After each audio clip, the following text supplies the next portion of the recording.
Hello and welcome everyone back to another episode of Not Fighting. I am Tyler Bishop, and that would make you... that doesn't make me anything. I am Jena Bishop. I guess by me being someone, that doesn't necessarily make you someone, because theoretically you could be somebody else sitting there and that wouldn't make you Jena, which is who you are. I'm Jena. I was like, my arm was like back here, a weird muscle that's never cramped up on me before started cramping up right as we started this podcast, and it's because we trained today in it's 1,000,000 degrees here in San Diego. It is, but I will give that the caveat of we just got back from Texas, so I don't feel like I can complain too much about the heat here. I mean, it's pretty hot though, especially for San Diego, so I'm accustomed to a certain temperature here. Yeah, I think. No, I actually don't mind. I don't mind it being hot at all. It's just like a little bit of an adjustment to like getting to training in that heat, especially because our academy is a little bit more inland. Like we live closer to the beach, doesn't make it, which helps. You get a little sea breeze, but when you get inland, it's just hot. Hot. And I think one of the things that you realize really quickly, whether you're living someplace or whatever, is like you like adapt really fast. And I would say that goes doubly. I don't know if that's a word, but I think that's definitely true for jiu-jitsu. Just adapting. Yeah, it's very easy to forget what it's like in like that Midwest humidity, which is where we started training. Yes, it was real humid. I remember getting heat rashes in the summer. Do you remember that? Oh yeah, all the time. Like I'd get done training, I'd take my rash guard off, which didn't even wear them half the time, which is gross when you think about how much you sweat. Yeah, and I would just be like covered in like red bumps because of the heat. Yep. That's how I know things are different now, is I don't get those here. Yeah. Which is something we're not going to talk about today, but it would be awesome.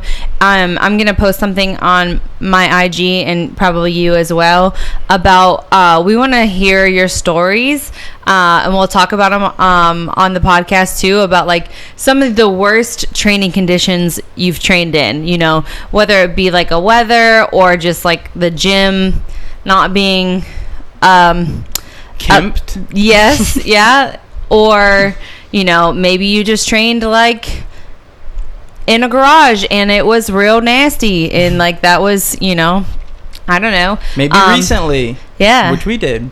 But it was clean. I cleaned it, okay? It wasn't nasty. You cleaned our, like, honestly, like turning it into a grappling studio, if you will, was like probably allowed us to like really get our garage like into tip-top shape. Yeah. I mean, it's a mess right now, but because we haven't been training in it. Yeah. But yeah, so we want to hear that from you. So like send us a message, like DM us on our IG, and I think that would be I'm at Jena Bishop BJJ, and you are at Tyler Bishop BJJ. So that's an easy one. So let us know. I'll probably post up like a little thing for you guys to like respond to here shortly. But today I was just like kind of going through some like jiu-jitsu like websites, things like looking at stories and stuff, and I saw something on BJJEE, and it was the question of like, should you as an instructor, how necessary is it for instructors to train with their students? And it's a good question. I think it's a good question. I think that there are a lot of caveats to the answer of this question, and I think there's a lot of like, it depends.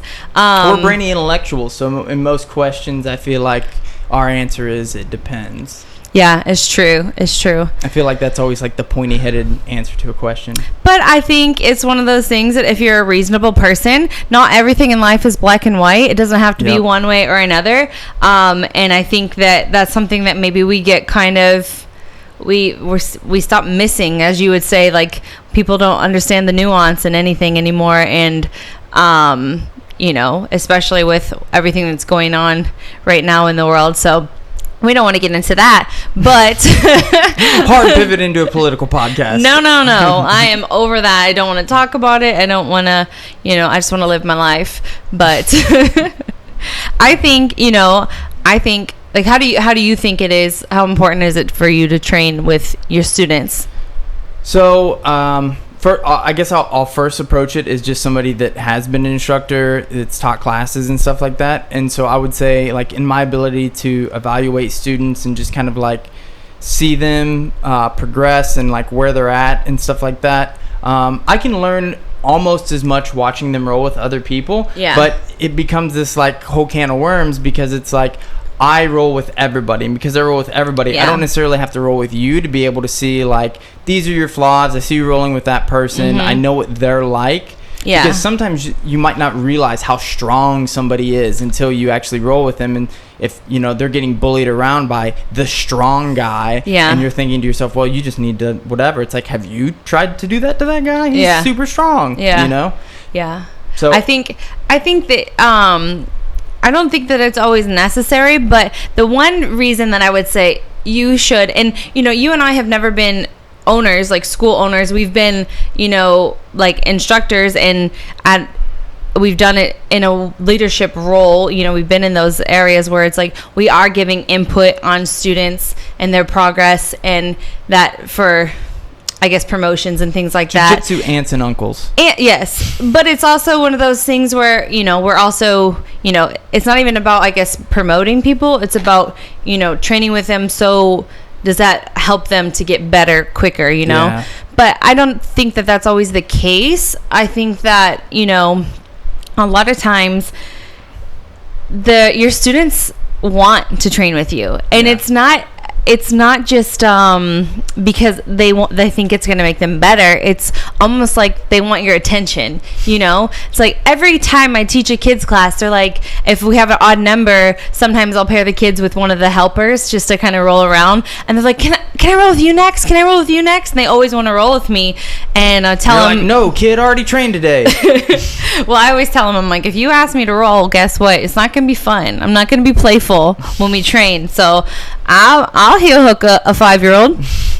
I no problem. And that'll be a sound bite, like, one day. Be like, taken out of context. I will heel hook a 5-year-old. I've had that conversation with students several times where, you know, they think, or they will tell me, like, oh, like, when I train with them, like, you're the first, you know, black belt I've ever trained with, and maybe they're like higher rank, you know, or, you know, a colored belt, which is kind of crazy to think about. Or maybe, you know, oh my God, I can't believe you're rolling with me, because, you know, my professor at my old academy never rolled with me, or, you know, just different things. And I think people kind of get sad about it when they don't ever get to train with their professor. Yeah, I mean, I remember the very first black belt that I ever trained with, Rosendo Diaz. East Coast guy, super, been around for forever. Because when I started, our instructor was not actually even a black belt yet. Yeah. And so, you know, I think Q technically was the second black belt I ever rolled with, and that was after he got it. Yeah. And I've had that experience many times whenever we were doing seminars in, you know, remote parts of Missouri, or, you know, just in kind of, you know, places that had small academies, or even, you know, I hate to say it, places where we've been instructors. I've had people that are blue belts, purple belts, even brown belts tell me, like, you're the first black belt that I've ever really rolled with. And like the head professor that has never trained with me. And I understand, you know, the sentiment of not wanting to train with everybody all the time, because, man, your body takes so much damage, and a lot of times you, I guess, you really just can't take too much more. And a lot of times your students might be a little bit crazy, you know? Yeah. But I don't think it's necessary, but I think it's a good thing to at least give them that experience where they feel like, you know, oh, they actually do care about me and my progress. And you can show that in other ways, but I don't know, there's just something about getting to train with your professor that, like, kind of makes you feel like people get really excited about it. Yeah, and I think it's probably different degrees for different people, and something I think we talked about in a previous episode at one point, which was basically like you don't have the student doesn't necessarily need the professor to roll with them for them to progress or get better. It's not like some kind of magic thing that happens, but it is something that the professor can basically, like, glean aspects of the student from them. And sometimes, I mean, like you recognize this all the time. I think because people come in and they train with you and they're like, oh my gosh, because they know who you are in jiu-jitsu. Maybe they follow female jiu-jitsu, but like people will roll weird with you. Like they'll roll far worse with you than they will with other people.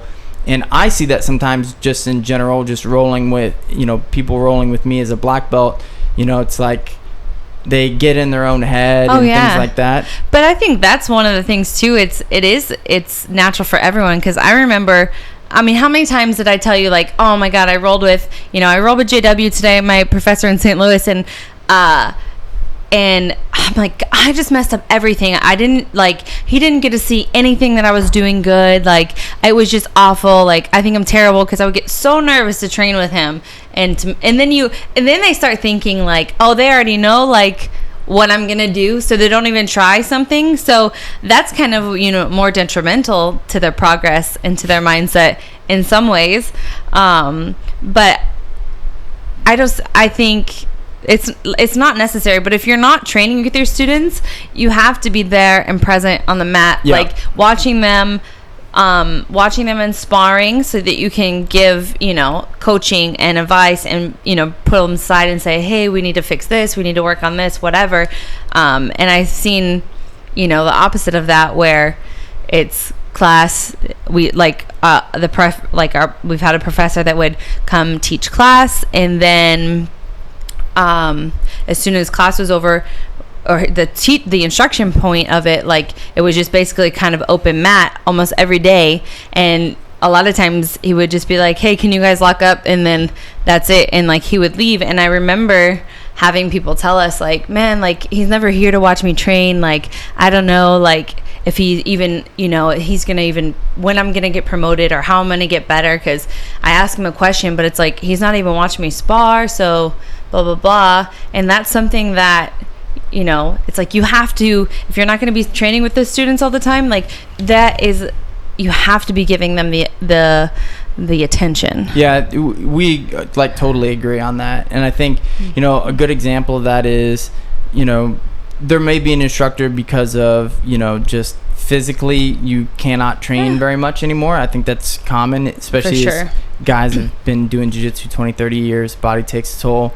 But you're right. Like, I think that if you're an instructor, you can watch a lot of your students. And I know we've said before, like, if your student don't focus so much on, when am I going to get promoted, and does don't be like a teacher's pet necessarily. That's like, so annoying. The worst is whenever you have a student that the only time that they're there, or the only time they pretend like they're learning or whatever, is whenever they can be seen. Or they ask questions just to be heard and seen. But part of the value in even going to a school and training under somebody that's a good, jiu-jitsu instructor, is the fact that they're watching you, but not just you, all the students, and noticing like, oh, as an academy, we're doing a really bad job of, defending the arm coming underneath our heads from half guard. Why is that? And then, like, making it a point to work on that with people. And as an individual student, you want to be,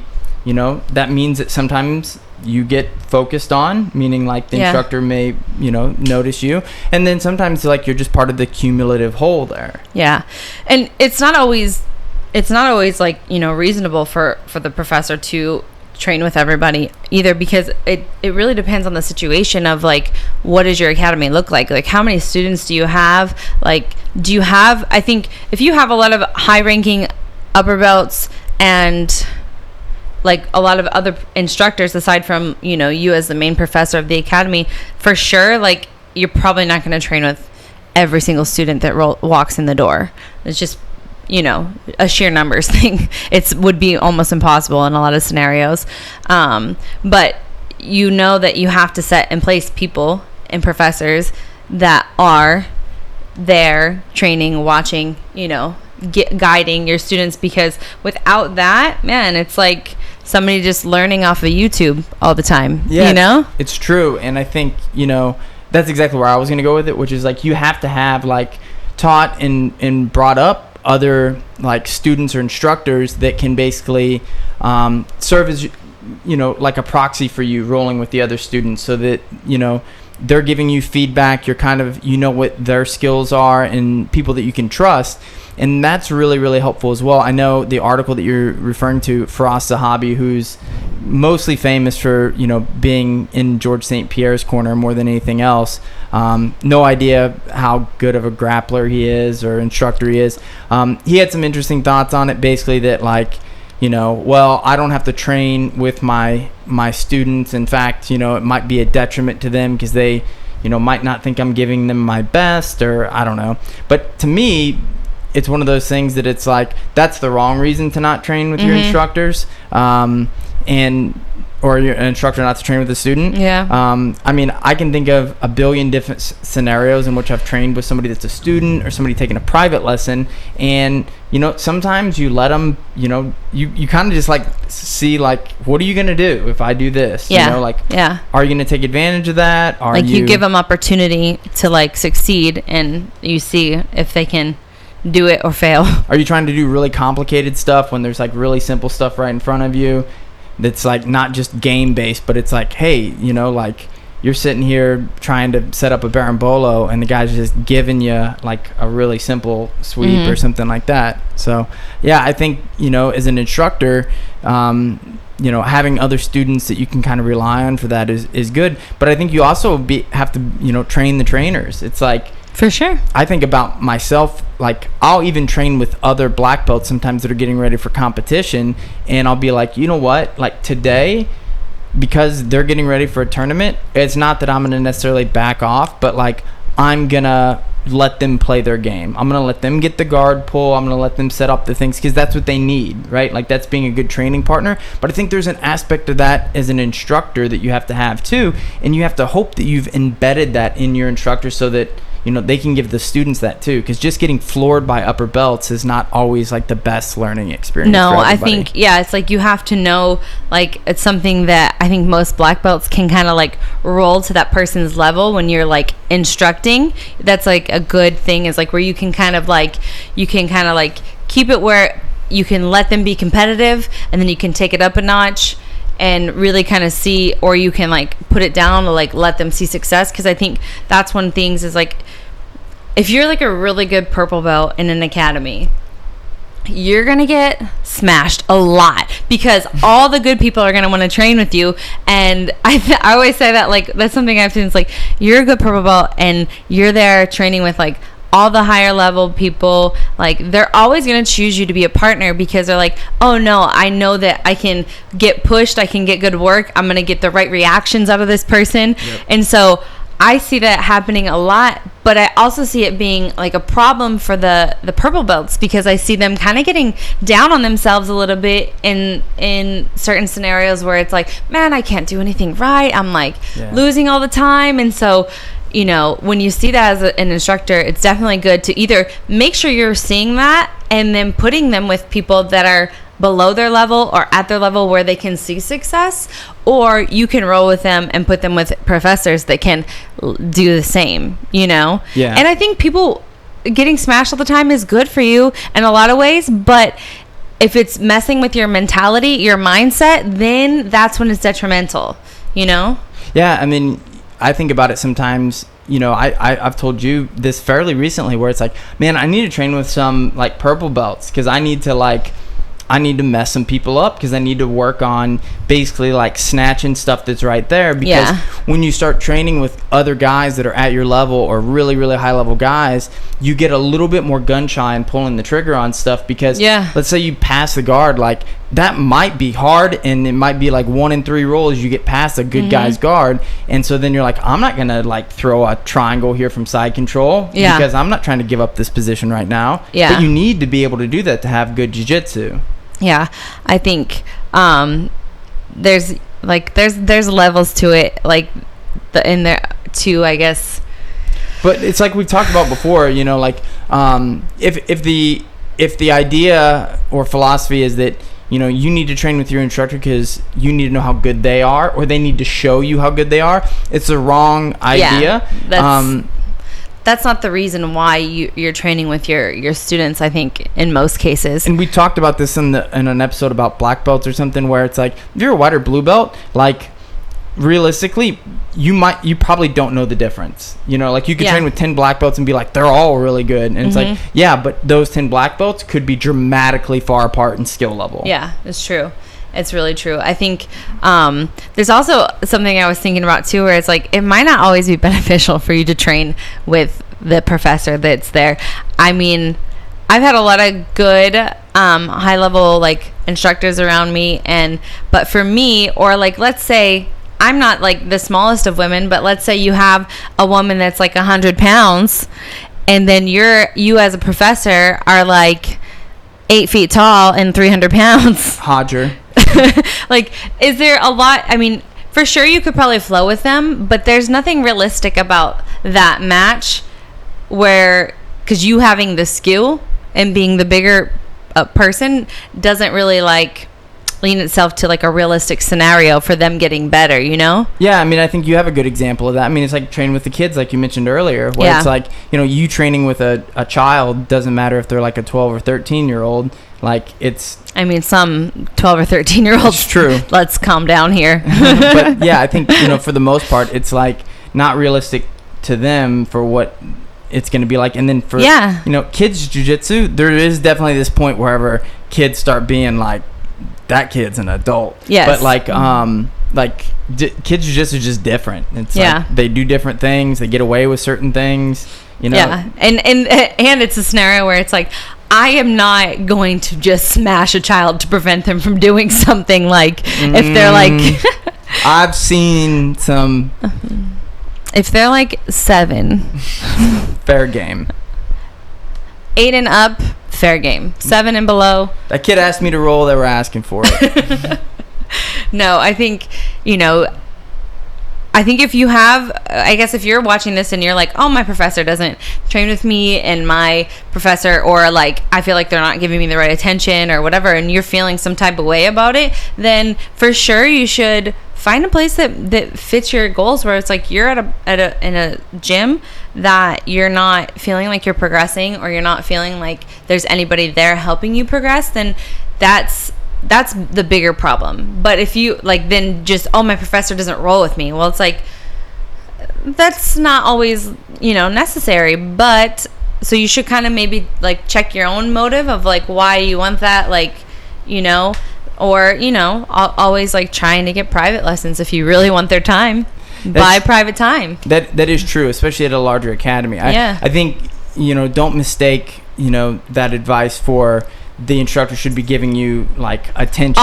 All the attention. It is very hard when you're teaching like multiple classes a week, and you have, you know, at least 30 students in the class, or even having less than that, and you have all these people in one class. It's very, very hard to really give the attention to every single one, especially when it comes time to sparring, because you're trying to keep your eyes moving. If you don't, because I've done this before where it's like I'm watching this one match like go on, and then like somebody gets hurt or something crazy happens over here, and then it's like, man, I should have been watching like more this closely or whatever. It's a little crazy. And so you kind of always have to be moving around. So you, as a student, you have to understand that, you know, you're not the only person in the room, and everybody's, you know, wanting the attention. So making sure that if you do have questions, or there's things that you feel like you're like not getting from your professors, like have a conversation with them, send them a message, like pull them aside after class or something.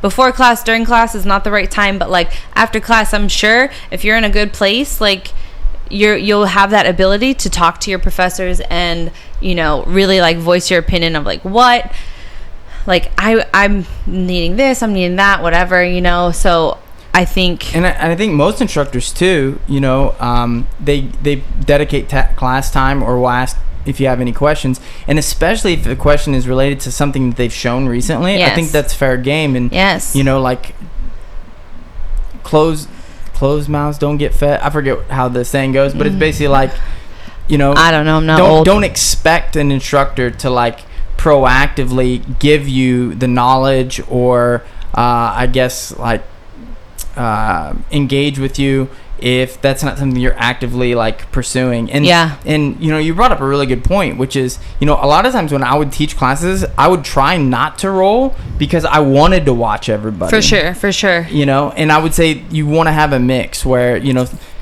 in the classes where I wouldn't roll, a lot of times it was because there weren't other higher level belts that I could rely on when I paired people up. And I wanted to make sure I kind of kept my eyes on everything. If there was, you know, you can kind of, you know, take a approach where you're gonna be like, all right, I'm gonna train with this guy and that guy, and I can kind of keep an eye on stuff. But and I would always try to find ways to mix in with classes when I wasn't teaching, so that I could actually train with students. So I mean, there are different reasons why you might not actually train during rolling time with your students, and a lot of that comes back to being a good instructor. That just reminded me of this happens a lot, and I always see the kids like light up when it does happen. But you know, I'm teaching, there's me and the other kids professor are teaching, and then the owner of our gym, like Johnny, will come in, and he's there early before his class, and he'll see like if there's a kid sitting out, or maybe he just is like, you know, professor, can I join the class? And he'll come and he'll train with the kids and roll, and they have a blast. And he's really good at like making, like giving them, like guiding them to like right things. And it's so fun to see that because you know, especially because he's not the one teaching the classes all the time, but they know him. He's taught the class. He does teach some kids classes, and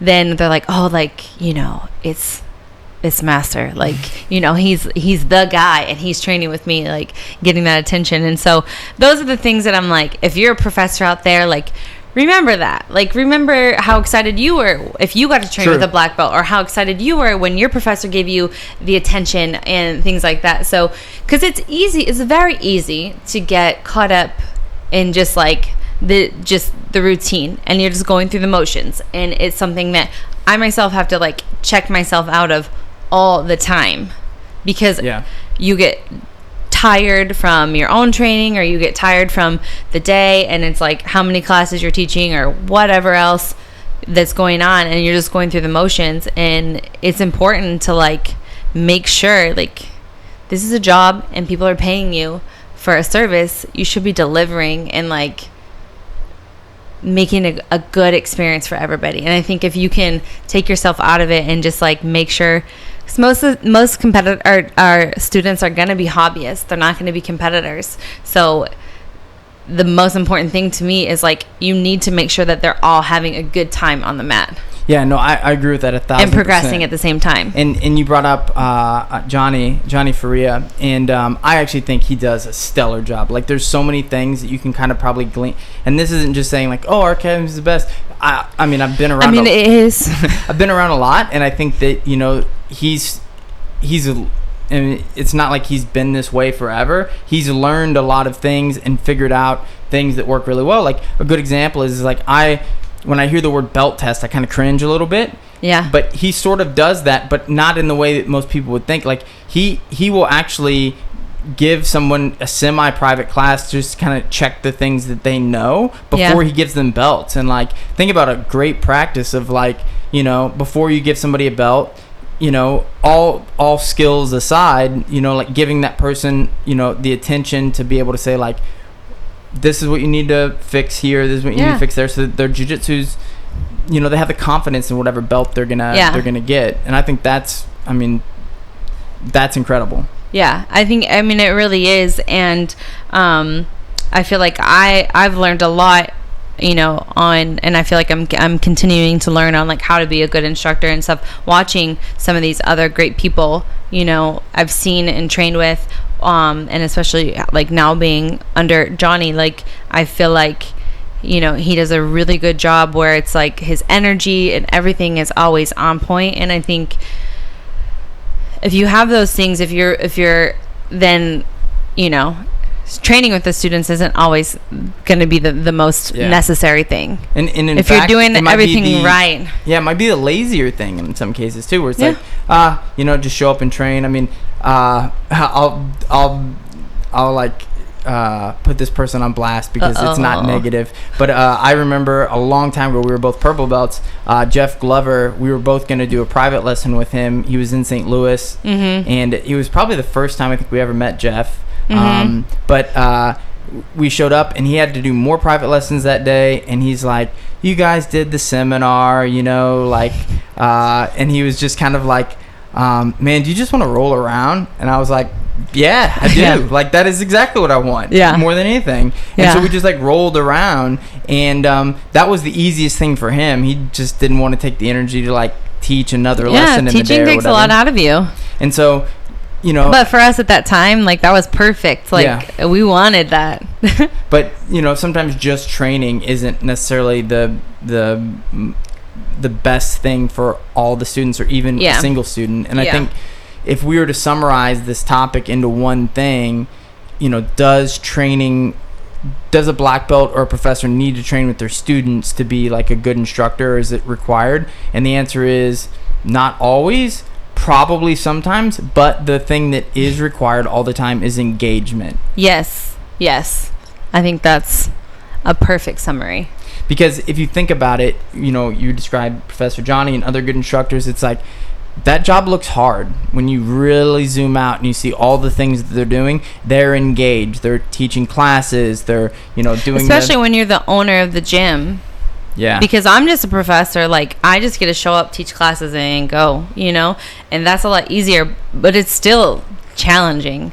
But to manage everything else inside, like, it's a lot of work. Yeah, and if you think about it, it's like, you know... engagement is a bigger picture thing, because even though you're just an instructor, you know, you teach class from 5 to 6 or 6 to 7 or whatever, it's, you know, I see what time you leave the gym and, you know, what you're doing after. It's like so many different parts of that job, you know, exist outside of those class hours, you know, that engagement. Yeah, for sure. I think it's definitely the most important thing. And so being busy and having a lot of other things going on isn't an excuse to not be engaged with your students. I think if you're engaged, you're trying to learn all the time. You're trying to like give critique and make your students feel like they're seen and they're like learning and getting better. And I think that's the most important thing. Yeah, you need to be a facilitator, and that's the biggest part of the engagement part of it, I think. And sometimes that does mean rolling with your students. And I think for some instructors, probably more than others, like different environments, big schools, small schools, it's going to be different. But, you know, I think the answer to that question is complicated. Yes. More so than I thought whenever we were heading into this podcast, actually. No, that's why I thought, like, I was reading the article, and I was like, oh, this is a really interesting, like, thing. Because I never really just thought about, like, do you have to train with your students? But now I have. Because beforehand we were talking about it, and you kind of pitched it to me as something to talk about. I was like, generally, yeah. And then you go, what about John Danaher? And I was like, but, yeah. And then I had to think about it. And then that's when I realized, like... But not everybody's on that kind of, like, mind... I don't know. And body. I think that comes back to your point about, like, if you don't feel like you're getting what you need, you know, like, there's people out there that, like, John Danaher is, like, their least favorite kind of instructor. You know, he talks a lot, philosophy, you know, all this kind of stuff. And they're like, I just don't learn that way. Yeah. You know? Yeah. But for others, like, it's perfect. Like he's like the leg lock whisperer. It's true. Or whatever. Yeah. So I think that nails it. So if you were wanting to answer this question, it's 30 plus minutes long and it's filled with caveats. Maybe yes. Sometimes depends. And it's okay if you want to heel hook a 5-year-old. No, that's not what I said. No, you said that. I said I would do it. Oh, God. We need to get off of that. All right. Thanks, everybody. And if you enjoyed the podcast, make sure you subscribe wherever you listen to podcasts. Pretty much every outlet you can imagine. If you watch this thing on YouTube, thank you. We're continuing. Comment, like, subscribe, click that bell. All those things. Share it with your friends, coworkers, softball coaches, middle school alumni, anything you can think of. Your dentist. Dentists, yeah, that's a big one. yeah, that's it. So thanks for watching and, or listening. And we'll see you next time.